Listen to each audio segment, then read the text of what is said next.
Hello friends, social science study room में आपका स्वागत है। दिसंबर 2024 के लिए ये हमारी पहली क्लास है। बहुत ही इंपॉर्टेंट क्लास हमारी स्टार्ट होने वाली है। मैं आपको पहले ही बता चुकी हूँ कि हम अभी से क्लासेस स्टार्ट करेंगे तभी हम बहुत अच्छे से तैयारी कर सकते हैं। ओके, हमारी पहली क्लास है ये। ज्योग्राफी का फर्स्ट चैप्टर है, 6th क्लास की ज्योग्राफी, चैप्टर नंबर फर्स्ट, सौर मंडल में पृथ्वी। ठीक है, हमारा पहला चैप्टर है सौर मंडल में पृथ्वी। बेटा, चैप्टर स्टार्ट करने से पहले मैं कुछ बातें आपको समझा देना चाहती हूँ। प्लीज उस चीजों पे आप मतलब उन बातों को आप फॉलो करते चलिएगा। मेरी गारंटी है आपका सीटेट क्लियर होगा। बहुत टाइम है हमारे पास, इसलिए मैं क्लासेस अभी से स्टार्ट कर रही हूँ कि हमारे पास टाइम बहुत ज्यादा है अभी। ओके, अब देखिए हमारा सितंबर में तो नोटिफिकेशन आएगा सीटेट का, पक्का आएगा ना सितंबर में नोटिफिकेशन। और उसके बाद नोटिफिकेशन का अगर हम वेट करेंगे कि नोटिफिकेशन आने के बाद हम सीटेट की तैयारी करना स्टार्ट करेंगे तो फिर लेट हो जाएगा। और यही कारण है कि कुछ बच्चों के जो 2-3 नंबर से या ज्यादा नंबर से सीटेट रह जाते हैं, क्योंकि वो वेट करते हैं नोटिफिकेशन आ जाए, फॉर्म फिल हो जाए, फिर हम सीटेट की तैयारी स्टार्ट करेंगे। तो ऐसा बिल्कुल नहीं करना चाहिए। अब आप ही सोचिए कि आप अगर एक दिन में आधा से 1 घंटा निकाल के अगर सीटेट के लिए दे दें तो आपका सीटेट क्लियर क्यों नहीं होगा? बिल्कुल होगा। तो अभी हमारे पास टाइम है, बहुत अच्छे से तैयारी करेंगे। अच्छे से तैयारी करने के साथ साथ मैं आपको पहले भी बताती रही हूँ कि जो नोट्स है वो हमें खुद बनाना चाहिए। हमें खुद बनाना चाहिए का मतलब ये है कि मैं आपको जो पढ़ा रही हूँ, ठीक है, मैं आपको जो पढ़ा रही हूँ उस चीजों का आप नोट्स बनाते चलिए चैप्टर वाइज। ओके, आप चैप्टर वाइज नोट्स बनाते चलिए, आपके लिए बहुत फायदेमंद होगा। मैं अभी से बोल रही हूँ, आप हमेशा ही देखते आए होंगे, आप खुद पढ़े लिखे हैं, आपको पता है, आप इतने बड़े हैं कि आपको इस चीज की समझ है कि आप हमेशा से देखते आए हैं कि जो आप लिखते हैं वो चीज आपको बहुत लंबे समय तक याद रहती है। दूसरों की लिखी हुई चीजें हम रटते हैं, पढ़ते हैं, वो चीजें हमें अच्छे से याद नहीं रहती। अब मैं एक और तरीका आपको बता रही हूँ पढ़ने का, सीटेट की तैयारी करने का। पहले तो आप नोट्स बनाते चलिए, जैसे ही मैं आपको थ्योरी करवाती चल रही हूँ साथ के साथ आप नोट्स बनाते हुए चलिए उस थ्योरी का। जैसे ये चैप्टर नंबर फर्स्ट है सौरमंडल में पृथ्वी, ठीक है, तो ये चैप्टर नंबर फर्स्ट है, आप इसका नोट्स बनाइए। जैसे मैं पढ़ा रही हूँ साथ के साथ आप नोट्स बनाते चलिए, जो जो पॉइंट में हाईलाइट कर रही हूँ, जो जो पॉइंट में पढ़ा रही हूँ। उसके बाद दूसरा तरीका क्या है कि आप वीडियो देखिए, नोट्स बनाइए, दोबारा उस नोट्स को पढ़ के फिर से उस वीडियो को देखिए। ओके बेटा, बहुत अच्छे से आपकी तैयारी होगी। मैं आपको बिल्कुल क्लियर बता रही हूँ, बहुत अच्छे से तैयारी होगी। इस सेशन में दिसंबर 2024 के सेशन में मैं आपको एसएसटी के साथ साथ सीडीपी और हिंदी भी कराऊंगी। तो ये तीनों चीजें आपको मेरे चैनल पे मिल जाएगा। ओके बच्चों, तो जिन्होंने चैनल को सब्सक्राइब नहीं किया प्लीज चैनल को सब्सक्राइब कर दें, वीडियो को लाइक करें। अगर वीडियो पसंद आए तो वीडियो को लाइक जरूर करिएगा, ज्यादा से ज्यादा शेयर करिएगा और कमेंट करिएगा। कोई भी पॉइंट आपको समझ में ना आए तो कमेंट जरूर करिएगा। ठीक है बच्चों, तो चलिए हम वीडियो स्टार्ट करते हैं। हमारा फर्स्ट चैप्टर है सौर मंडल में पृथ्वी। पूरे चैप्टर आपको समझाऊंगी क्योंकि जो सीटेट का एग्जाम होता है उसमें कहीं से कुछ भी क्वेश्चन पूछ दिया जाता है चैप्टर के अंदर से। चैप्टर के बाहर से मैं आपको बता चुकी हूँ, एनसीईआरटी 6 to 8 के एनसीईआरटी से बाहर से कहीं कुछ भी नहीं पूछा जाता। तो आप अगर पढ़ लें एक एक लाइन अच्छे से समझ लें, रटने की जरूरत नहीं है, आप अच्छे से अगर समझ लें तो आपका एग्जाम क्लियर है। तो चलिए आज से हम स्टार्ट करते हैं।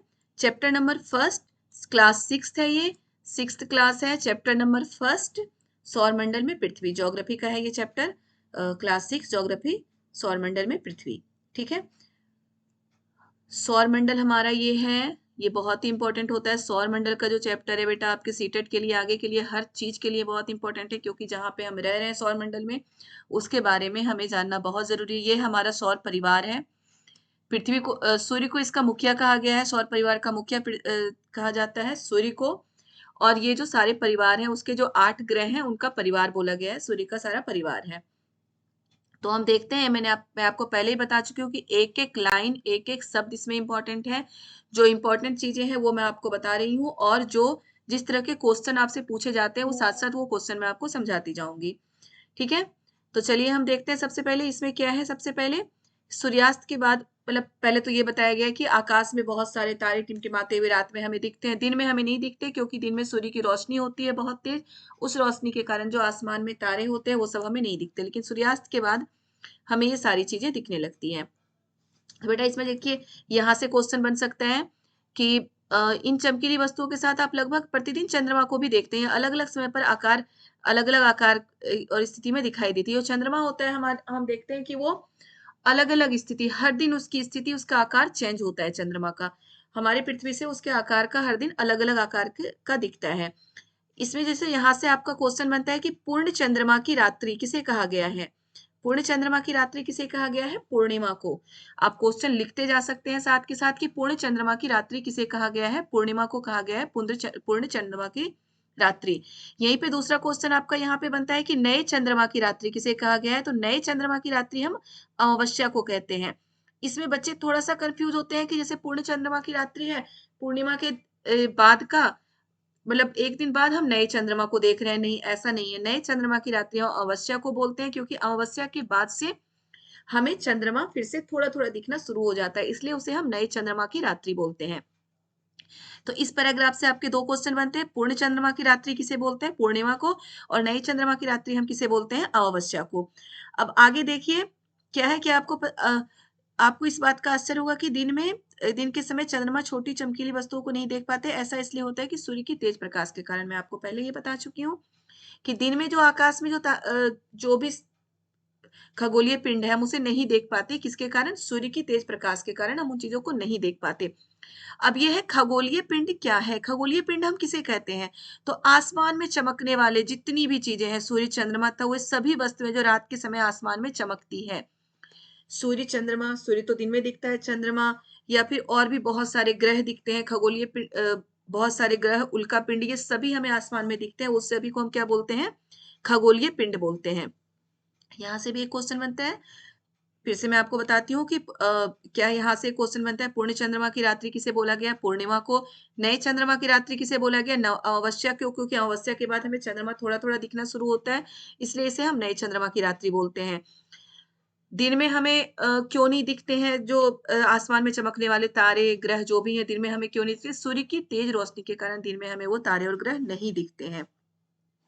खगोलीय पिंड किसे बोला जाता है? सूर्य चंद्रमा तक वो सभी वस्तुएं जो रात में आसमान में चमकते हैं, वो उन सभी को हम खगोलीय पिंड बोलते हैं। खगोलीय पिंड बड़े आकार के होते हैं तथा गर्म होते हैं। ठीक है। इनमें से इनके पास अपनी ऊष्मा तथा प्रकाश होती है जिसे वो बहुत बड़ी मात्रा में उत्सर्जित करते हैं। इन खगोलीय पिंडों को तारा कहते हैं।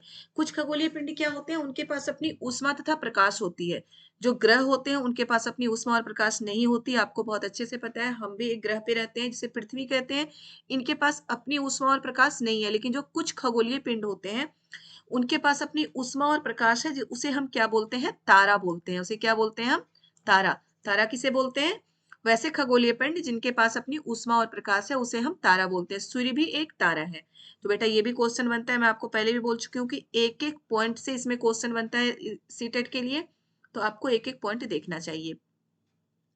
अब देखिए क्या है, रात के समय चमकते हुए अनगिनत तारे सूर्य के समान ही है, लेकिन इसमें बहुत अधिक दूर होने के कारण ये हमें मतलब बहुत छोटे महसूस होते हैं। आप दूर से अगर कोई चीज देखते होंगे, कोई सामान दूर रख दो, दूर से देखो तो वहां छोटे महसूस होते हैं, लेकिन अगर हम नजदीक जाके देखें तो वही चीज बहुत ही बड़ा दिखाई देता है। ठीक है। अब आगे देखिए, यहाँ से आपके क्वेश्चन बढ़ते हैं इस पैराग्राफ से। नक्षत्र मंडल क्या है? तो रात्रि के समय आसमान में दिखाई देने वाले क्या है? रात्रि के समय आसमान में देखते समय आप मतलब तारों के विभिन्न समूहों को देखते हैं, जैसे जिसमें कुछ को हम सप्तऋषि बोलते हैं, जो 7 ऋषियों का समूह है। यहाँ पे आप देख रहे हैं 1 2 3 4 5 6 7, तो इनको हम सप्तऋषि बोलते हैं। ठीक है। ये 7 ऋषियों का ये मतलब 7 तारों का ये समूह है, जिसे क्या बोला गया है? सप्तऋषि बोला गया है। या फिर इसको सप्तऋषि या 7 तारों का समूह इसे हम बोलते हैं। तो ये है हमारा क्या? नक्षत्र मंडल। ठीक है। नक्षत्र मंडल किसे कहते हैं? नक्षत्र मंडल आसमान में तारों के द्वारा बनाए गए विभिन्न समूहों को हम नक्षत्र मंडल कहते हैं। याद रखिएगा, आपको खगोलीय पिंड क्या होता है? आसमान में जो सभी चीजें चमक रही हैं, वो ग्रह है, तारा है, उल्का पिंड है, वो सभी खगोलीय पिंड है। लेकिन यहाँ पे नक्षत्र मंडल क्या है? नक्षत्र मंडल रात्रि के समय आसमान में तारों के समूहों द्वारा बनाई गई आकृतियों को हम नक्षत्र मंडल कहते हैं। तो इनमें थोड़ा सा डिफरेंस है, तो ये आपको याद रखना है कि नक्षत्र मंडल तारों द्वारा बनाई गई विभिन्न आकृतियों को हम नक्षत्र मंडल कहते हैं, और खगोलीय पिंड किसे कहते हैं? आसमान में जितनी भी चीजें हैं सभी को हम खगोलीय पिंड कहते हैं। ठीक है। ये नक्षत्र मंडल है। नक्षत्र मंडल दो प्रकार के, अर्सा मेजर या बिग बियर, इसे अर्सा मेजर भी कहते हैं या बिग बियर कहते हैं। इसी प्रकार का एक नक्षत्र मंडल है, अर्सा मेजर या बिग बियर।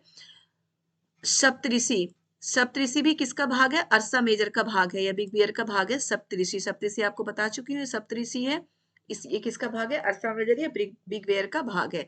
तो इस पैराग्राफ से आपके क्वेश्चन बनते हैं कि नक्षत्र मंडल क्या है? नक्षत्र मंडल तारों के द्वारा बनाए गए विभिन्न समूहों को हम नक्षत्र मंडल कहते हैं, आकृतियों को नक्षत्र मंडल कहते हैं। क्वेश्चन नंबर दूसरा इसमें बन सकता है कि अर्सा मेजर या बिग बेयर क्या है? तो अर्सा मेजर या बिग बेयर नक्षत्र मंडल है। सप्तऋषि कौन से नक्षत्र मंडल का भाग है? सप्तऋषि अर्सा मेजर नक्षत्र मंडल का भाग है। ठीक है, हो सकता है इसमें ऐसा भी क्वेश्चन पूछ दे, सप्तऋषि में कितने तारे होते हैं? तो सप्तऋषि 7 तारों का समूह है। ठीक है, क्या है? सप्तऋषि 7 तारों का समूह है। अब आगे हम देखते हैं इस पैराग्राफ में। इस पैराग्राफ में जो हमें सबसे इंपॉर्टेंट दिख रहा है वो क्या है? ध्रुव तारा। ध्रुव तारा क्या है? उत्तर की दिशा। जो प्राचीन काल में है, लोग रात्रि का, उनके पास कोई घड़ी नहीं होती थी टाइम देखने के लिए, या मतलब कि दिशा के लिए कोई टाइम कुछ नहीं होता था जिससे हमें दिशा का पता चल सके। तो वो क्या करते थे? ध्रुव तारा का सहारा लेते थे। ध्रुव तारा देख रहे हैं यहाँ पे आप? यहाँ पे ये फिगर में दिखाया गया है ध्रुव तारा। ये उत्तर की दिशा में चमकने वाला तारा है, जो भोर के समय, जो सुबह होने वाली होती है उस समय उत्तर की दिशा में चमकता है ये तारा। इसे हम ध्रुव तारा कहते हैं। क्या है? उत्तरी तारा। इसे हम उत्तरी तारा या ध्रुव तारा भी कहते हैं। उत्तर दिशा की ओर उत्तर दिशा में है ये ध्रुव तारा, और इसकी स्थिति चेंज नहीं होती, ये हमेशा ही उत्तर दिशा की ओर होता है। इसे उत्तरी तारा या ध्रुव तारा कहा जाता है। हम सप्तऋषि की सहायता से ध्रुव तारा को देख सकते हैं। ठीक है, अब आगे हम देखते हैं इस पैराग्राफ में ग्रह।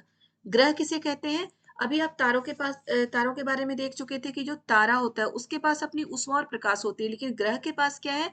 कुछ खगोलीय पिंड ऐसे होते हैं जिनके पास अपनी उष्मा और प्रकाश नहीं होती है, वो तारों की उष्मा और प्रकाश से चमकती है, उसे हम क्या कहते हैं? ग्रह।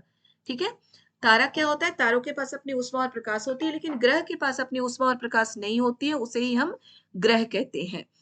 ठीक है, पृथ्वी एक ग्रह है, लेकिन अगर हम चंद्रमा पे जाके पृथ्वी को देखें तो ये भी हमें चमकता हुआ दिखता है। क्यों? सूर्य की रोशनी से ही हमें चमकता हुआ दिखता है। अब देखिए, ग्रह से रिलेटेड और क्वेश्चन पूछा जाता है कि ग्रह का शाब्दिक अर्थ क्या है? तो ग्रह का शाब्दिक अर्थ है परिभ्रमक, अर्थात चारों ओर घूमने वाला। तो ग्रह जो आपका है वो किसके चारों ओर घूमता है? सूर्य की चारों ओर घूमता है, इसलिए ग्रह को क्या बोला है? परिभ्रमक या चारों ओर घूमने वाला। तो ऐसे क्वेश्चन भी आते हैं कि ग्रह का शाब्दिक अर्थ क्या है? तो ग्रह का शाब्दिक अर्थ है परिभ्रमक या चारों ओर घूमने वाला। ठीक है, अब पृथ्वी के बारे में क्या है? पृथ्वी को अनोखा ग्रह भी बोला गया है। क्यों बोला गया है? ये इस चैप्टर में नहीं है, आगे हम पढ़ेंगे, लेकिन मैं थोड़ा थोड़ा आपको बताती जा रही हूँ। पृथ्वी को अनोखा ग्रह भी बोला गया है क्योंकि पृथ्वी के पास अपनी, मतलब कि ऑक्सीजन है और पानी है, इसलिए पृथ्वी को अनोखा ग्रह बोला गया, और ऑक्सीजन और पानी के कारण ही पृथ्वी पर जीवन भी है। ठीक है, अब देखिए बेटा, ये भी जो इम्पोर्टेंट, ये जो ऐसे दिया जाता है ना आपको कलर करके थोड़ा सा बॉक्स में, ये बहुत ही इंपॉर्टेंट होते हैं। इससे कई बार क्वेश्चन आते हैं और रिपीटेड क्वेश्चन इससे कई बार आता रहा है, तो ये आप जरूर देख लें। क्या है? बृहस्पति, शनि तथा यूरेनस के चारों ओर छल्ले हैं। ये छल्ले विभिन्न पदार्थों के असंख्य छोटे छोटे पिंडों से बनी पट्टियां हैं। पृथ्वी से इन छल्लों को शक्तिशाली दूरबीन की सहायता से देखा जा सकता है। तो कई बार ऐसे क्वेश्चन आते हैं कि वैसे कौन से ग्रह हैं जिनके चारों ओर छल्ले बने हुए हैं। आपको मैं यहाँ दिखा रही हूँ, ये देखिए, ये है ना शनि, बृहस्पति। बृहस्पति का इसमें दिखाया नहीं गया है, लेकिन इसमें क्या है? बृहस्पति, शनि और यूरेनस, इसके चारों ओर ये जो छल्ले ये दिख रहे हैं, ये छल्ले हैं। बृहस्पति, शनि और यूरेनस के चारों ओर छल्ले हैं, जो छोटे छोटे पिंडों से बनी होती हैं। बृहस्पति और यूरेनस के चारों ओर इतने छोटे पिंडों से बनी है कि वो हमें क्लियर नहीं दिखता, लेकिन शनि के चारों ओर बहुत गहरा छल्ला है, तो वो हमें क्लियर दिख जाता है। ठीक है, अब बेटा इसमें कुछ चीजें हैं, ये चैप्टर तो पेज थोड़ा सा उल्टा है, तो मैं आपको वैसे ही समझा रही हूँ, आप देख लीजिए। आपको कई बार ये ग्रह के बारे में, सौरमंडल के बारे में पूछा जाता है कि सूर्य से चौथा ग्रह कौन सा है।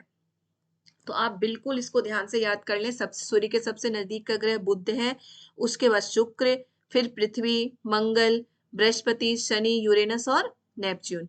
तो आप इसको सीरियल नंबर से याद करें। बुध, बुध से एक दिन गैप करके आप संडे मंडे पे आ जाइए। ठीक है, अपने वीक पे आ जाइए। बुध के एक दिन के बाद क्या होता है? शुक्र। शुक्र के बाद आपको पता है कि शुक्र को पृथ्वी का जुड़वा ग्रह बोला गया है। तीसरे नंबर पे पृथ्वी है, ये तो आपको याद करना ही पड़ेगा कि तीसरे नंबर पे हमारा पृथ्वी है। ठीक है, तो सूर्य के सबसे पहले बुध, बुध के एक दिन के बाद क्या होता है? शुक्र, बृहस्पति को छोड़ दो, बृहस्पति को छोड़ दो, उसके बाद अब शुक्र पे आ जाइए, फिर पृथ्वी तीसरे पे, उसके बाद फिर हम बुध के पहले आ जाएंगे मंगल।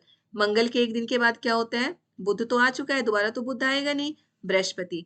बृहस्पति के एक दिन के बाद क्या आएगा, शनि, और लास्ट का क्या है, यूरेनस और नेपच्यून। तो ऐसे आप याद कर सकते हैं, बहुत ही ईजी है याद करना।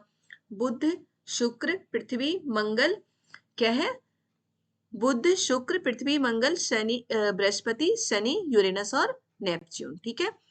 अब इसमें से कुछ क्वेश्चन जो इंपॉर्टेंट है वो हैं आंतरिक ग्रह और बाह्य ग्रह। क्या है, आंतरिक ग्रह और बाह्य ग्रह। बेटा आंतरिक ग्रह उसे कहा जाता है जो सूर्य के नजदीक के 4 ग्रह हैं।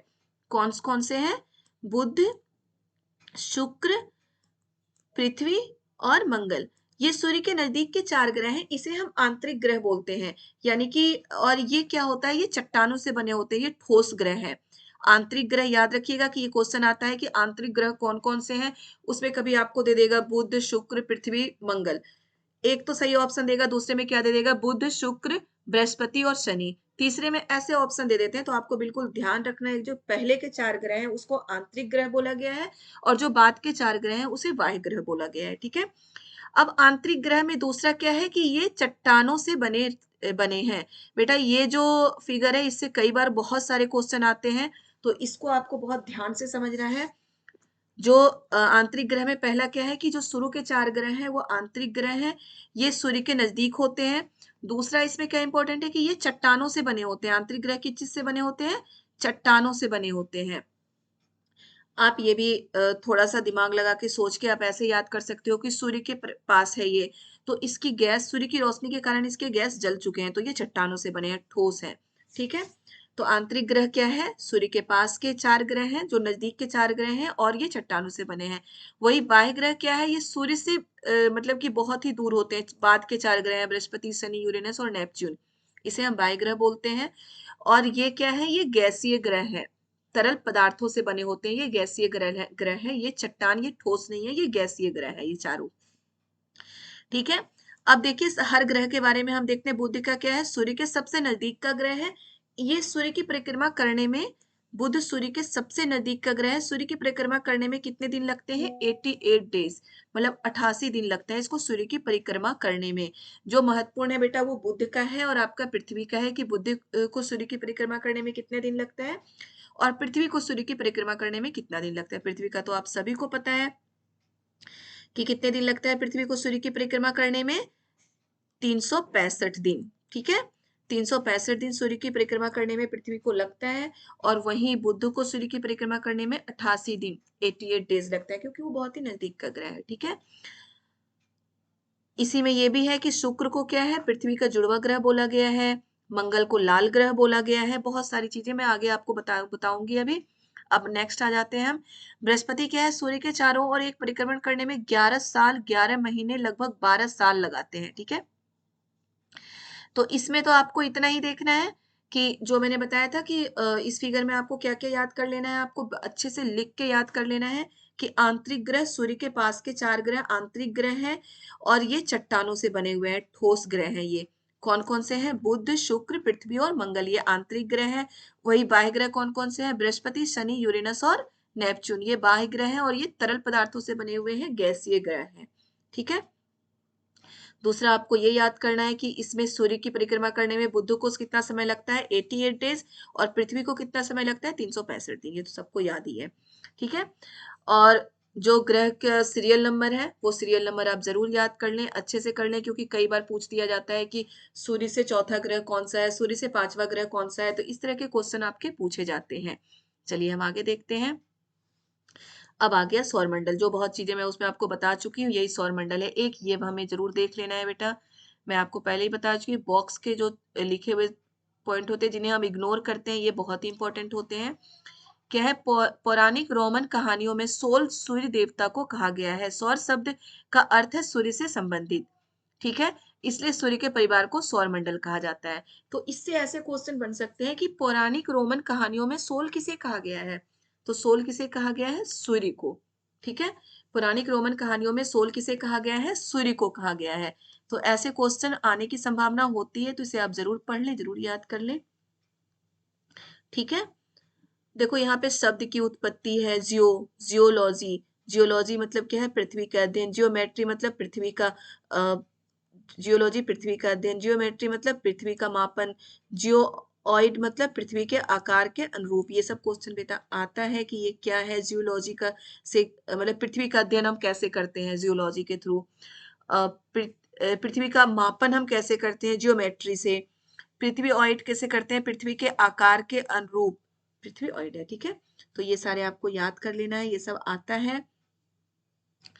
तो चलिए हम सौरमंडल देखते हैं। सौरमंडल देखिए, सूर्य, 8 ग्रह, उपग्रह तक कुछ अन्य खगोलीय पिंड जैसे क्षुद्र ग्रह एवं उल्का पिंड मिलकर सौरमंडल का निर्माण करते हैं। सौरमंडल का निर्माण कैसे होता है, जो भी है सूर्य मतलब आसमान में हमें जो भी चीजें दिखती हैं सूर्य और जो भी चीजें दिखते हैं वो सभी मिलकर सौरमंडल का निर्माण करते हैं। परिवार में जो भी होते हैं छोटे बड़े सभी तो परिवार का हिस्सा ही होता है। तो वैसे ही सौरमंडल का हिस्सा हर चीज है। सूर्य, हमारे 8 ग्रह, उपग्रह, कुछ अन्य खगोलीय पिंड, क्षुद्र ग्रह, उल्का पिंड, ये सभी उन सौरमंडल के परिवार का हिस्सा है, सौर परिवार का हिस्सा है, ठीक है। तो ये सब मिलकर सौरमंडल का निर्माण करते हैं। जैसे हमारे परिवार में होते हैं छोटे बच्चे, बड़े बच्चे, बुजुर्ग सभी होते हैं, सभी मिलकर परिवार बनाते हैं। तो वैसे ही सौरमंडल का परिवार भी ये सब मिलकर बनाते हैं, ठीक है। तो आपको ये याद रखना है कि सौरमंडल क्या है। तो सौरमंडल में ये सारी चीजें आती हैं, ओके। सूर्य, सूर्य सौरमंडल के केंद्र में स्थित है, सभी को पता है, आपको बहुत अच्छे से पता है सूर्य सौरमंडल के केंद्र में स्थित है। तो इसमें जो क्वेश्चन बनता है वो बस मैं उस पर फोकस कर रही हूँ। क्या है इसका, यह बहुत बड़ा है, अत्यधिक गर्म गैसों से बना है। सूर्य क्या है, सौरमंडल के लिए प्रकाश एवं ऊष्मा का एकमात्र स्रोत है। ये पता है हमें, आपको भी बहुत अच्छे से पता है कि हमारे पूरे सौरमंडल के लिए प्रकाश और ऊष्मा का एकमात्र स्रोत क्या है, सूर्य है। लेकिन फिर भी ये क्वेश्चन आ सकता है, तो इसलिए मैं अंडरलाइन कर रही हूँ कि आपको याद रखना है कि सूर्य हमारे प्रकाश एवं ऊष्मा के लिए एकमात्र स्रोत क्या है, सौरमंडल है। जो इसमें महत्वपूर्ण पॉइंट है वो ये है कि सूर्य से पृथ्वी की दूरी लगभग कितना है, 15 करोड़ किलोमीटर। सूर्य से पृथ्वी की दूरी कितना है, 15 करोड़ किलोमीटर है। तो ये आपको याद कर लेना है बेटा, ऐसे क्वेश्चन बहुत इंपॉर्टेंट होते हैं। मैंने आपको पहले बता दिया कि एक एक पॉइंट आपको लग रहा होगा कि मैं आपको एक एक पॉइंट बता रही हूँ, तो मैं बता रही हूँ, समझा रही हूँ, आप समझ के इसको याद करिए। सुन भी लेंगे तो भी आपको चीजें याद रहेगी, क्योंकि सुनने से चीजें याद रहती हैं, ठीक ठीक है। क्या है, सूर्य से पृथ्वी की दूरी कितनी है, 15 करोड़ किलोमीटर है। अब है ग्रह। ग्रह के बारे में पहले हम देख चुके हैं कि क्या है कि वो ठोस होते हैं, उनके पास कोई ऊष्मा और प्रकाश नहीं होता, उसे हम ग्रह कहते हैं।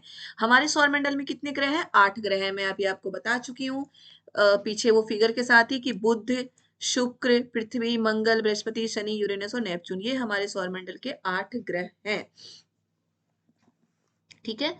अब क्या है, सौरमंडल की सभी 8 ग्रह एक निश्चित पथ पर सूर्य की परिक्रमा करते हैं। आपको पता है कि ये सूर्य है, ये ऐसे दीर्घवृत्ताकार पथ है जिसपे सूर्य की परिक्रमा करते हैं। ये सूर्य मान लो, ओके, ये सूर्य है, ये हमारे 8 ग्रह ऐसे पथ पे सूर्य की परिक्रमा करते रहते हैं। क्या है ये क्वेश्चन भी बेटा कई बार आ चुका है, मैंने देखे हैं सीटेट के क्वेश्चन में कि कई बार आ चुका है कि जो सूर्य की क्या है, सौरमंडल के सभी 8 ग्रह एक निश्चित पथ पर पृथ्वी की परिक्रमा, किस पथ पर पृथ्वी की परिक्रमा करते हैं, तो कैसे, दीर्घवृत्ताकार। क्या आता है, कभी कभी आता है कि वृत्ताकार पथ पे, उसमें बहुत सारे ऑप्शन आ जाएंगे, वृत्ताकार कुछ भी आ जाएंगे, लेकिन किस पे करते हैं, दीर्घवृत्ताकार पथ पे सूर्य की परिक्रमा करते हैं, जिसे हम क्या बोलते हैं, कक्षा, ठीक है, जिसे हम क्या बोलते हैं, कक्षा। आपकी क्लास होती है ना, वैसे ही कक्षा है, ओके। क्या है, सौरमंडल जो ग्रह है वो सूर्य की परिक्रमा करते हैं दीर्घवृत्ताकार पथ पे, याद रखिएगा, वृत्ताकार नहीं, दीर्घवृत्ताकार पथ पे परिक्रमा करते हैं, जिसे उस पथ को हम क्या बोलते हैं, कक्षा, ठीक है। अब देखो ये सब मैं आपको बता चुकी हूँ पीछे कि बुध सूर्य से सबसे नजदीक का ग्रह है। सूर्य के चारों ओर एक चक्कर लगाने में कितना दिन लगता है उसे, 88 दिन, 88 डेज लगते हैं सूर्य के चारों ओर उन्हें चक्कर लगाने में, बुध को, ठीक है। तो ये सब आपको याद करना है। शुक्र को पृथ्वी का जुड़वा ग्रह, बेटा इस पैराग्राफ से बहुत सारे क्वेश्चन बन रहे हैं, तो आप जरूर नोट डाउन करते जाएं। मैं आप चलिए सीरियल नंबर से आपको इस पैराग्राफ के क्वेश्चन बताती हूँ। क्या है, पहला कि सौर मंडल मतलब कि जो ग्रह होते हैं वो सूर्य की परिक्रमा किस तरह के पथ पे करते हैं, तो किस, पहला क्वेश्चन है दीर्घवृत्ताकार पथ पे, जिस पथ पे वो परिक्रमा करते हैं उसे क्या बोलते हैं, कक्षा बोलते हैं। फिर है सूर्य से सबसे नजदीक का ग्रह कौन से है, बुध है, सूर्य से सबसे नजदीक का ग्रह। बुध को सूर्य की परिक्रमा करने में कितने दिन लगते हैं, 88 डेज लगते हैं। फिर है शुक्र को, मतलब पृथ्वी का जुड़वा ग्रह किसे बोला गया है, तो शुक्र को बोला गया है पृथ्वी का जुड़वा ग्रह। ठीक है, और क्यों बोला गया है कि इसकी आकार और स्थिति पृथ्वी के बराबर ही है। तो देख रहे हैं आप कितने सारे क्वेश्चन बन गए इससे, 1 2 3 4 5 6 क्वेश्चन बन गए आपको इसी पैराग्राफ से। एक छोटे से पैराग्राफ से 6 लाइन भी नहीं है, देख लो 1 2 3 4 5, 5 लाइन में 6 क्वेश्चन बन गए आपके इस पैराग्राफ से। तो आपको ये जरूर ध्यान से पढ़ना है बेटा, याद करना है। ओके, अब देखो आप सभी प्लेटो के नाम से माना जाता है। अभी तक प्लूटो भी एक ग्रह माना जाता था, परंतु परंतु अंतरराष्ट्रीय खगोलीय संगठन ने अपनी बैठक अगस्त 2006 में यह निर्णय लिया कि कुछ समय पहले खोजे गए अन्य खगोलीय पिंड 2003 UB313 सीरस तथा प्लूटो बौने ग्रह कहे जाते हैं। बेटा ये बहुत ही इंपॉर्टेंट है, ये क्वेश्चन आ चुका है कई बार, 2 या 3 से ज्यादा सीटेट में सीटेट के एग्जाम में ये क्वेश्चन आ चुका है कि प्लूटो क्या है, यह प्लूटो को बौने ग्रह की श्रेणी में कब रखा गया। तो कब रखा गया था, 2000 अगस्त 2006 में प्लूटो को बौने ग्रह की श्रेणी में रखा गया था। बहुत ही इंपॉर्टेंट क्वेश्चन है बेटा, आपको ध्यान से याद करना है। प्लूटो को बौने ग्रह की श्रेणी में कब रखा गया था, अगस्त 2006 में। या फिर ये भी आता है कि जो 2 अगस्त 2006 में किस किस ग्रह को बौने ग्रह की श्रेणी में रखा गया था। तो क्या है, खोजे गए अन्य खगोलीय पिंड कौन कौन से हैं, 2003 UB313 सीरस तथा प्लूटो बौने ग्रह की श्रेणी में रखे गए थे। प्लूटो को बौने ग्रह की क्वेश्चन इसमें क्या क्या बन सकता है आपको कि प्लूटो को बौने ग्रह की श्रेणी में कब रखा गया था, अगस्त 2006 में। या फिर ये क्वेश्चन आ सकता है कि अगस्त 2006 में किन किन ग्रहों को, किन किन खगोलीय पिंडों को बौने ग्रह की श्रेणी में रखा गया था। तो 2003 UB313 सीरस तथा प्लूटो को बौने ग्रह की श्रेणी में रखा गया था। और देखिए क्या आप जानते हैं, हम देखते रहे इस बॉक्स में क्या हमें जानने के लिए बोला गया है। ओके, रात में आसमान को देखकर मनुष्य हमेशा से मोहित हुआ है। खगोलीय पिंड एवं उसकी गति के संबंध में अध्ययन करने वालों को खगोल शास्त्री कहते हैं। ठीक है, जानना चाहिए ना कि खगोलीय पिंड तथा उनकी गति से संबंधित संबंध में अध्ययन करने वालों को क्या बोलते हैं, खगोल शास्त्री। आपको याद रखना है ये खगोल शास्त्री क्या है, किसे बोला गया, जो खगोलीय पिंड और उनकी गति के संबंध में अध्ययन करते, जो बताते हैं हमें, वो खगोलीय पिंड हैं।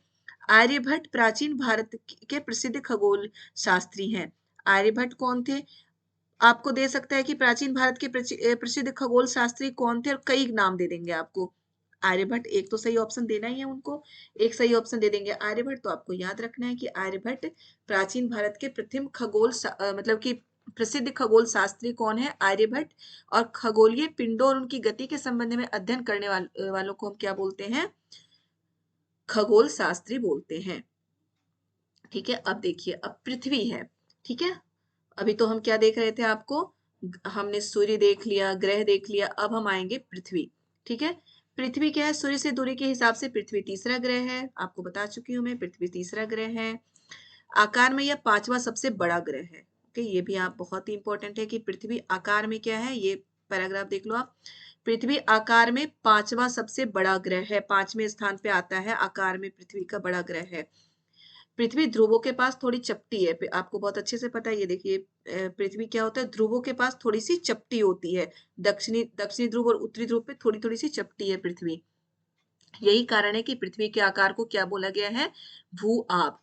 ये इंपॉर्टेंट क्वेश्चन है बेटा, ये क्वेश्चन आता है कि पृथ्वी के आकार को क्या बोला जाता है, तो क्या बोला जाता है, भू आप। या फिर ऐसे क्वेश्चन इसको घुमा के पूछ सकते हैं कि भू आप क्या है, भू-आब क्या है, तो पृथ्वी के मतलब भू-आब किसके आकार को बोला गया, आपको चंद्रमा दे सकता है, पृथ्वी, सूर्य, कोई भी ग्रह, और कई ग्रह आपके ऑप्शन में दे सकते हैं। तो पृथ्वी के आकार को ही भू-आब बोला गया है। और क्यों बोला गया है, क्योंकि पृथ्वी ध्रुवों के पास थोड़ी सी चपटी है, इसलिए पृथ्वी के आकार को भू-आब बोला गया है।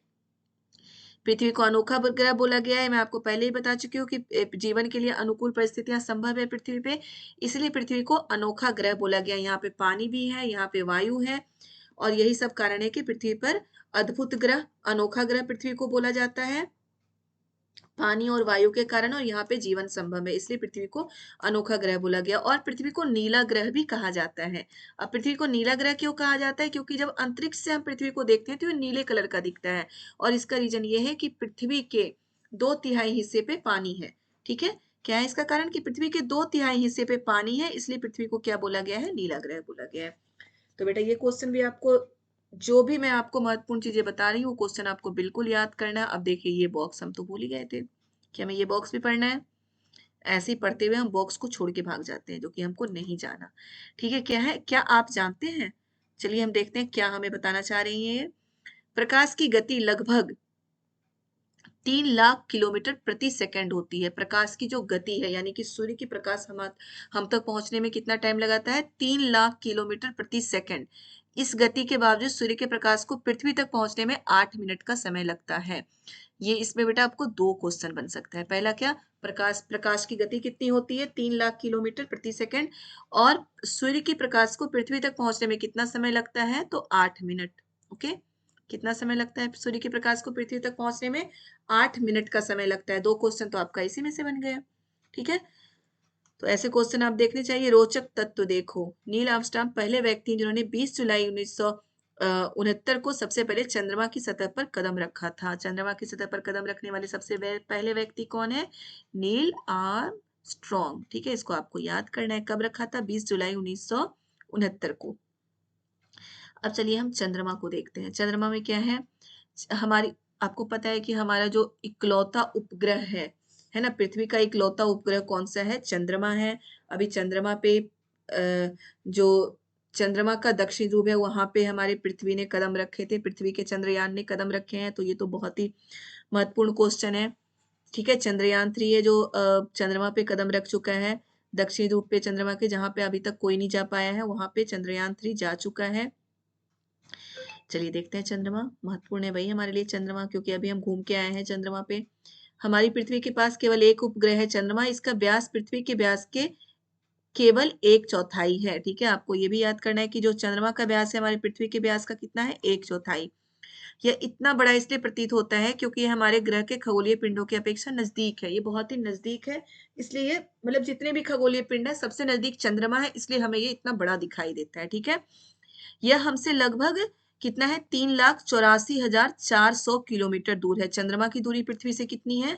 3,84,400 किलोमीटर दूर है पृथ्वी से चंद्रमा।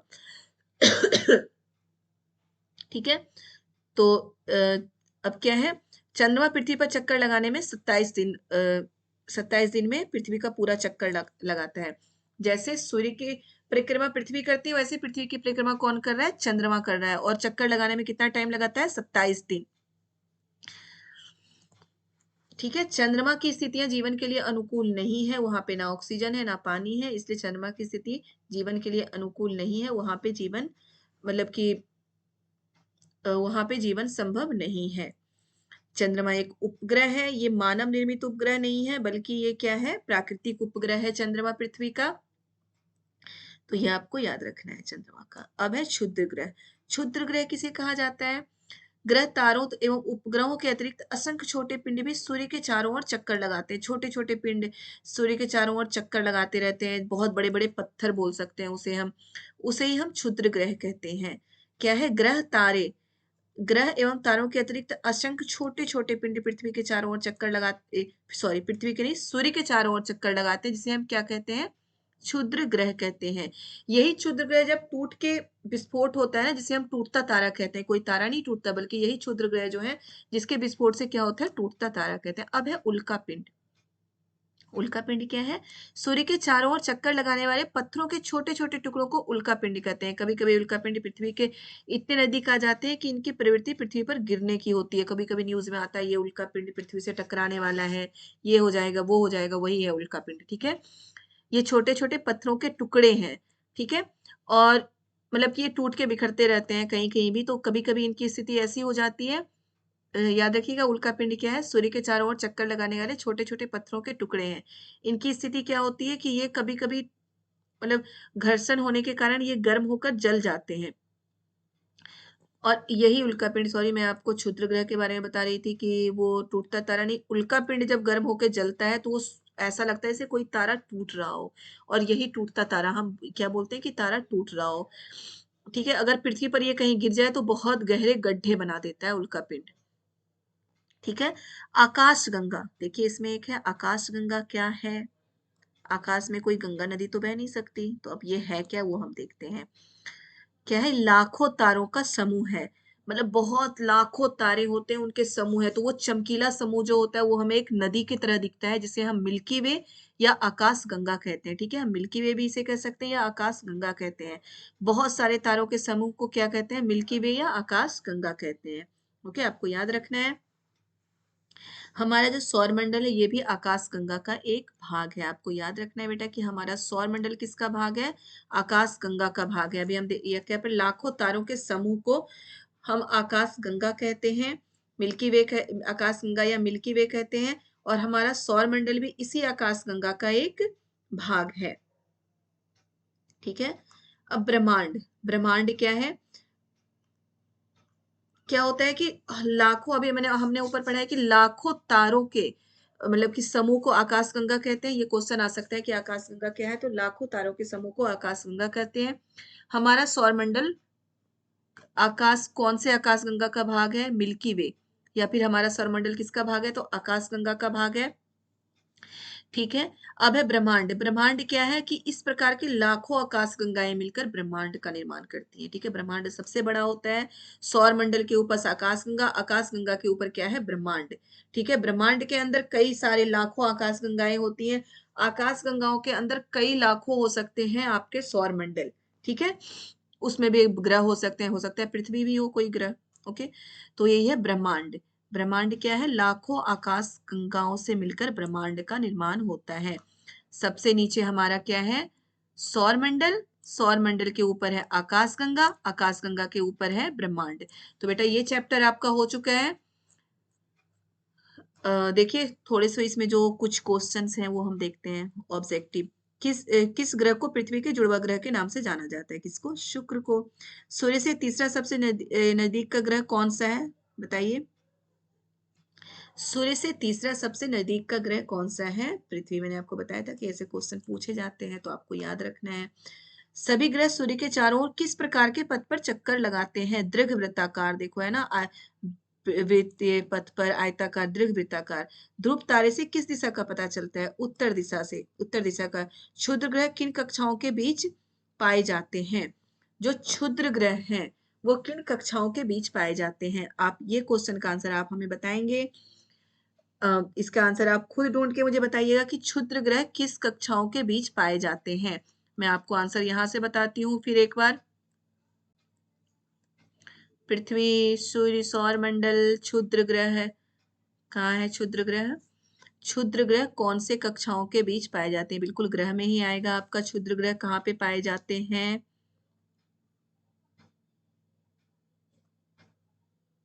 आप ढूंढ के मुझे बताएंगे कि क्षुद्र ग्रह किन कक्षाओं के बीच में पाए जाते हैं, मतलब कौन कौन से ग्रह हैं जिनके बीच में हमें क्षुद्र ग्रह मिलता है। ठीक है, क्षुद्र ग्रह की श्रेणी में किसे रखा गया है,